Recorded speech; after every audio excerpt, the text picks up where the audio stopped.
వాళ్ళు కూటమితో ఉన్నారు కాబట్టి ఆయన అక్కడ దుర్గతి అనే పదం వాడరు కదా. అదే కదా కన్ఫ్యూజన్. బాబు ఉండగా బాబు వేదిక మీద నుంచి అట్లా మాట్లాడారా, పొరపాటున మాట్లాడారా? ఎందుకంటే ఒకవేళ పొరపాటున మాట్లాడుంటే అక్కడ ఈవిడే చెప్పాలా, సార్ మీరు అంది 14-19 19-24 అని.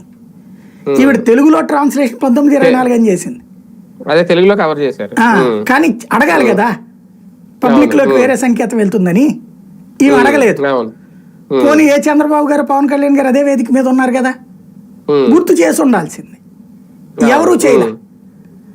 చేసుంటే కనీసం ట్రాన్స్లేషన్ లో తర్వాత ఇచ్చేటప్పుడైనా, అంటే పిఐబి దీంట్లోనన్నా అది ఇచ్చి బ్రాకెట్ లో మెన్షన్ చేసేవాళ్ళు, అది పొరపాటున మాట్లాడారని తర్వాత చెప్పారు మాకు అనేసి.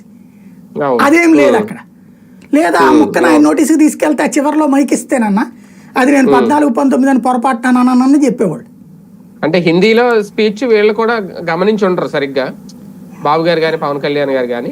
ఇక్కడ ఈవిడ మాట్లాడిందే హైలైట్ అయిపోయింది 2019 నుంచి. అంటే తెలుగులో వాళ్ళకి హిందీ తెలియని వాళ్ళకి అది తెలుగు ట్రాన్స్లేషన్ క్లియర్ అయింది. ఇది పెద్ద అయోమయం.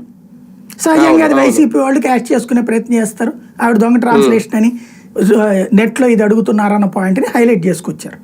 బట్ ఆయన కూటమిలో ఉండగా, కూటమిలో తెలుగుదేశం అవసరం ఉండగా అట్లా చంద్రబాబుని అంటారా?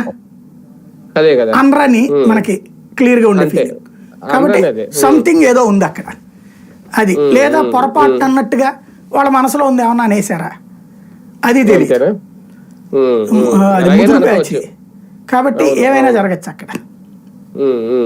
అంటే కానీ జగన్ గవర్నమెంట్ ఉద్దేశించే అమిత్ షా ఈ మధ్యన వ్యాఖ్యలు చేయడం, అంటే మన మోడీ కూడా అంతలా ఏం మాట్లాడలేదు. యాక్చువల్గా మోడీ మాట్లాడతారేమో అని అనుకున్నారు.